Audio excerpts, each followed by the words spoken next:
How are you all? Fine.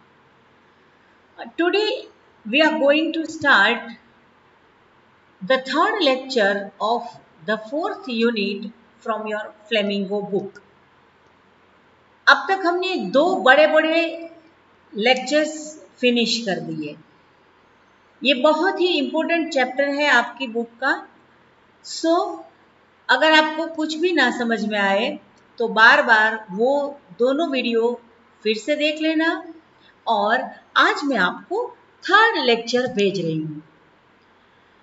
In last lecture we had seen that after stealing 30 kronor आपको पता है वो currency है, Swedish currency. तो 30 क्रोनोर्स की चोरी करने के बाद हमारा जो रेट्रेप सेलर है वो कहीं खो गया था। He was lost in the jungle and he felt that he was also attracted by the birds of the world, and he was lost in the jungle and there was not any hope of saving himself, and he had become disheartened. Suddenly he heard some sound and he felt that there is some rhythmic sound of iron mill, so there must be some people around me, there must be some people near me. So he just stood up and he saw a light in distance and he was attracted towards it, and he felt that now he could save himself and he could pass his night at that place. So he went in the direction of the light and sound, and he finally reached at the iron mill. It was, what was the name of the iron mill? It was a Ramsco iron mill. And he entered. He opened the door and entered. But no one noticed him. यहाँ से हम शुरू करते हैं. It was probably on account of all this noise that the blacksmith didn't notice that the man had opened the gate and entered the forge. तो on account of, आपको phrases का meaning exam में पूछा जाता है तो इसका meaning लिख लीजिए. On account of it means because of. Probably शायद, perhaps, it was probably on account of all this noise. Because of all this noise, the blacksmith who were working over there did not notice what, क्या नहीं notice किया? That a man had opened the gate and entered the forge until he stood close up to the furnace. जब तक वो आदमी फर्नांस के पास close नहीं आ गया तब तक किसी को पता नहीं चला कि एक आदमी ने दरवाजा खोला है और वो फोर्ज में एंटर हो गया है. तो थोड़ा ग्रामेटिकली ये सेंटेंस को हम समझे तो a man had opened the gate. Had opened, it is perfect past tense and active voice. Let's turn the sentence into the passive voice. The gate had been opened by the man or by that man. Surely it was nothing unusual for poor vagabonds without any better shelter for the night to be attracted to the forge by the glow of light which escaped through the sooty pans. यहाँ तक का हमें रखते हैं. तो ये वेगाबॉन्ड्स होते हैं जिसका कोई घर नहीं होता है, जो यहाँ वहाँ घूमते रहते हैं. इसके लिए ये कोई नई बात नहीं थी कि कोई उसके सामने देखे भी नहीं, सब लोग उसे इग्नोर करें, कोई रिस्पेक्ट ना दे. There was nothing new to them and he was attracted by the light and he had the hope. From where did he see the light? तो this is a word here, sooty panes. तो panes, ये window में जो glass के pens होते हैं उसके बारे में आपको पता है, लेकिन because it was iron mill and there were so many furnaces in it, there was too much smoke in the forge. That's why the panes of the window had been sooty. तो meaning of the sooty is to become dark because of smoke. Smoke की वजह से window की जो glass pens थे वो smoky हो गई थी, डार्क हो गई थी. तो why had he come there? He had come to warm themselves in front of the fire. The blacksmith glanced only casually and indifferently at the intruder. Intruder, इसका मीनिंग भी आप लिख लेना. A person who enters somewhere without permission is called intruder. The blacksmiths who were busy with their work They didn't pay any attention and they just glanced casually. वैसे ही उसने उसके सामने देखा, कोई स्पेशल, उसकी आईज में कोई स्पेशल रिस्पेक्ट नहीं था. The blacksmith glanced only casually and indifferently at the intruder. Intruder के सामने वो उसने indifferently देखा. Indifferently, आप आए हो नहीं आए हो हमें कोई difference नहीं पड़ता. हमें your presence doesn't make any difference to us. ऐसे ही उसने ignorance भरी नजर से जो आदमी intruder था उसके सामने देखा. He looked the way people of his type usually did. लेकिन हमारा जो रेड ट्रैप सेलर है वो कैसा दिख रहा था?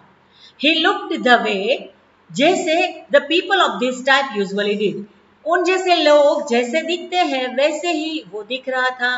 With a long beard, dirty ragged. उसकी beard कैसी थी? Long beard थी, क्योंकि कई दिनों से वो तो यहाँ वहाँ प्लॉडिंग कर रहा था, घूम रहा था.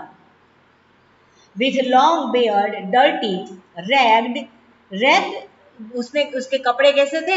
डर्टी थे. And with a bunch of red traps dangling on his chest. Dangling यानी लटकना.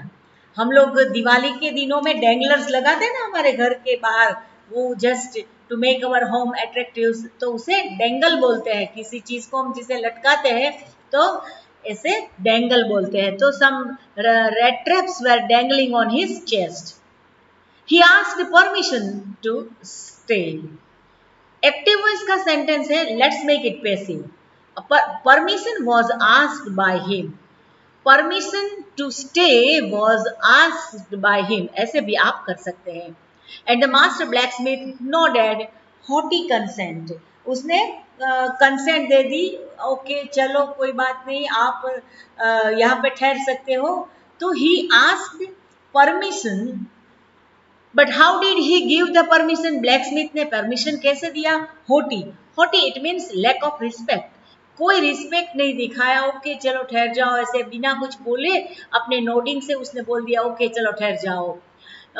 Without honouring him with a single word.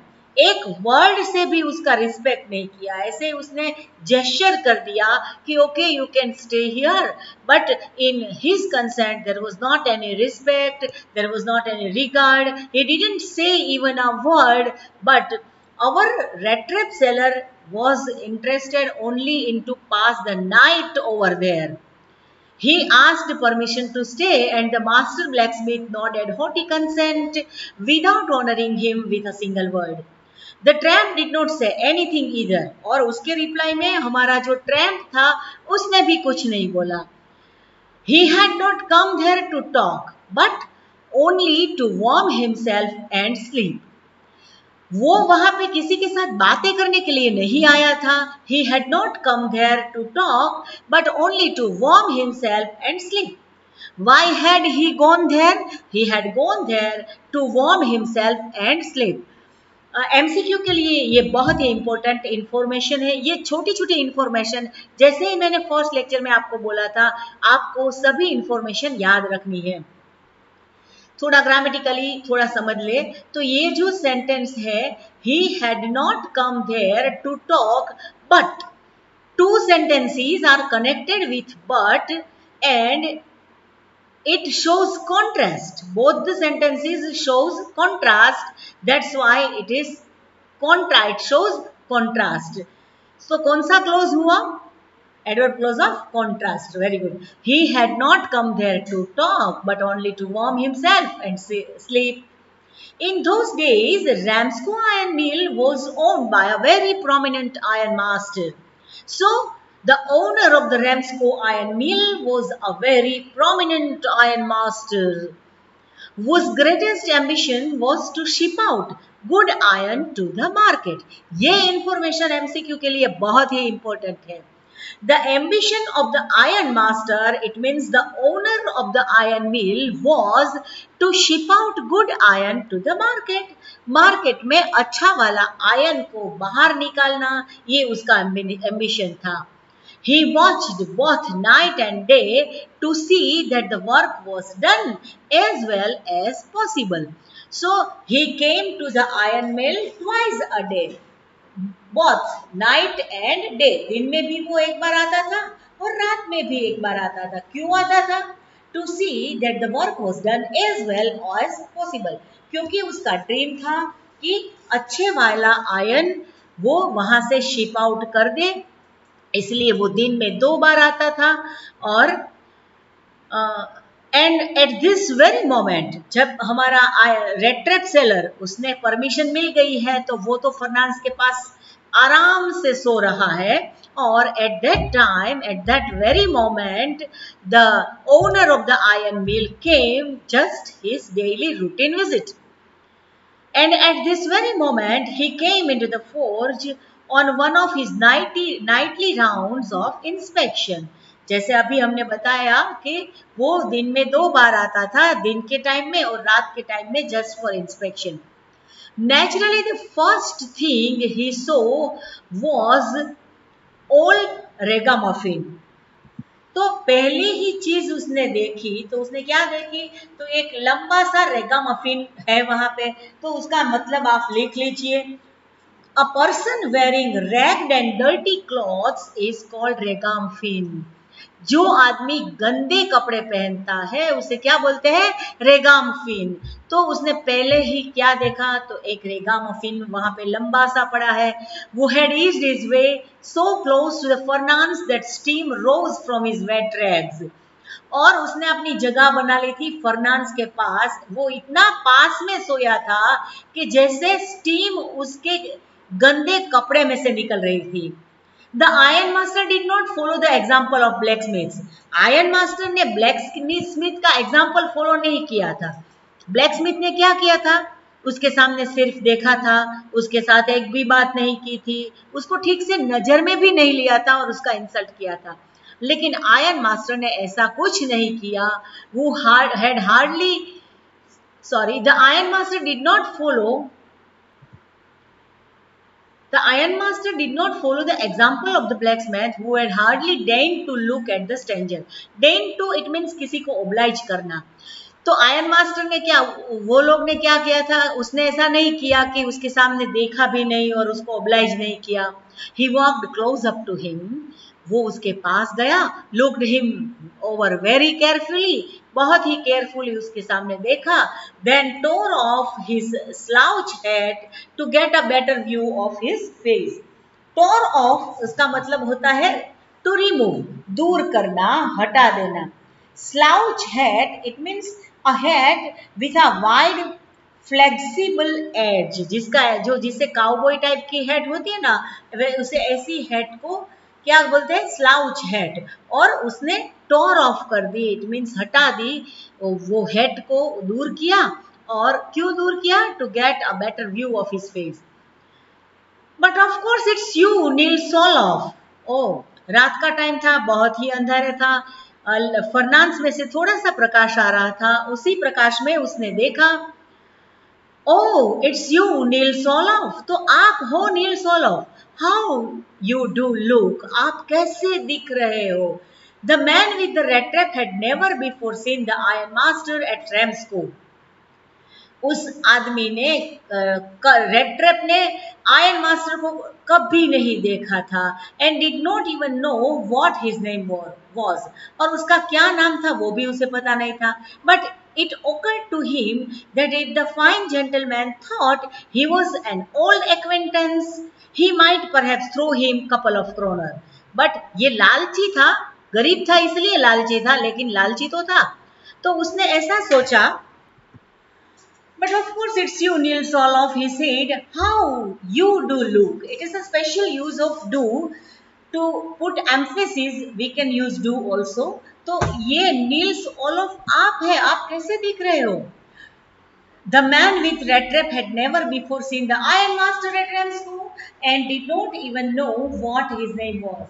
But it occurred to him, उसको ऐसा लगा, that if the fine gentleman thought he was an old acquaintance, उसको कोई पुराना परिचय है, he might perhaps throw him a couple of kroner। शायद वो उसके सामने थोड़ा सा क्रोनर डाल दे।